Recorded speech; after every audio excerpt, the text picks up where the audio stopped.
Shalom saudara yang kasih Tuhan, puji Tuhan kita ketemu lagi dalam program ini. Kali ini kami ingin memberikan firman Tuhan dari Lukas pasal 3 ya, ayat yang ketiga. Ini perkataan Yohanes Pembaptis ya. Maka datanglah Yohanes ke seluruh daerah Yordan dan menyuruhkan, bertobatlah dan berilah dirimu dibaptis dan Allah akan mengampuni dosamu. Pujilah nama Tuhan. Nah, ini sudah ingat siapa ini Yohanes? Yohanes Pembaptis ya, anaknya Zakaria dan Elisabeth ya.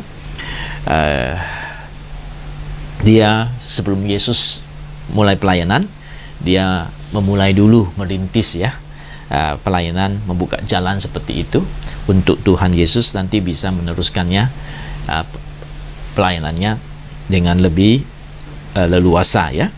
Dan dia memberitakan kerajaan Allah sudah dekat dan suruh orang bertobat ya, suruh orang bertobat, berilah dirimu dibaptis dan Allah akan mengampuni dosamu.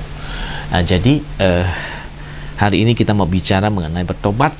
Bertobat itu adalah bukan hanya sekedar menyesal. Saya yakin itu bertobat itu adalah mengubah arah hidup kita ataupun juga mengubah pikiran kita ya, pikiran kita yang mungkin tadinya percaya kepada sesuatu yang salah harus diubahkan sekarang menjadi sesuatu yang benar ya, seperti yang Tuhan firmankan atau katakan. Nah, saya teringat akan kota Niniwe yang dimana ketika Yunus datang memberitakan firman Tuhan, mereka itu semua bertobat ya, berubah Allah hidup mereka, mereka merendahkan diri, merendahkan hati mereka di hadapan Tuhan, dari raja sampai seluruh rakyat ya.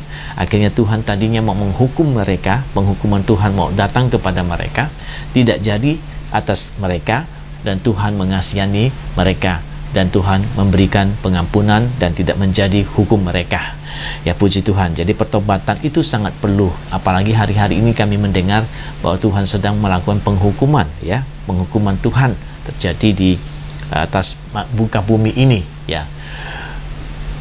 Kalau manusia bertobat kembali ya, pasti Tuhan akan mengampuni ya. Jadi kita saat-saat ini perlu banyak-banyak memeriksa diri kita, di mana kita ada kekurangan yang harus kita ubah atau yang tidak sesuai dengan kebenaran firman Tuhan. Mungkin pikiran kita, arah hidup kita sudah salah, kita boleh kembali lagi kepada jalan yang benar, supaya penghukuman Tuhan itu tidak terjadi atas kita ataupun atas bangsa kita ataupun kota kita ataupun keluarga kita ya. Jadi pertobatan itu sebenarnya sangat penting, di mana kita tahu ada kekurangan, kesalahan yang membelakangi jalan Tuhan. Kita kembali kepada Tuhan dengan mengubah arah kita yang salah, dengan mengubah pikiran kita yang salah ya. Mungkin pikiran kita sudah percaya kepada sesuatu yang salah, yang bertentangan dengan kebenaran firman Tuhan, yang maka kita perlu ubah ataupun bertobat. Jadi bertobat itu ya sebenarnya bukan hanya cuma satu kali, banyak kali ya. Kalau kita tahu salah, kita bertobat. Kalau kita salah, kita mengubah kembali kepada arah yang betul.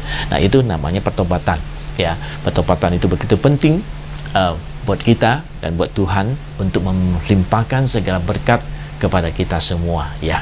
Saudara mungkin masih ingat akan kisah tentang anak yang hilang itu, ketika dia mau kembali kepada bapaknya ya, itu berkatnya luar biasa kan, di mana bapaknya itu menyediakan berkat yang luar biasa buat dia yang dia tidak terpikirkan. Demikian juga tersedia segala berkat yang baik untuk orang-orang yang bertobat ya. Bapa di surga menyediakan berkat-berkat yang baik untuk semua anak-anaknya yang mau bertobat, karena dia mengasihi kita. Oleh sebab itu ketika kita bertobat kembali, Bapa akan menyayangi kita kembali dan memberkati kita kembali dengan luar biasa. Jadi saudara-saudara sekalian, jangan takut untuk bertobat, jangan takut untuk kembali kepada Bapa, karena itulah yang terbaik buat kita semua. Puji Tuhan. Kiranya Tuhan memberkati kita, selalu periksa diri kita kalau ada sesuatu yang perlu kita ubahkan, supaya berkat Tuhan itu boleh terus mengalir ya, tidak tertunda, tidak tertahan di dalam hidup kita. Pujilah nama Tuhan. Tuhan memberkati kita. Sampai ketemu di kesempatan yang akan datang.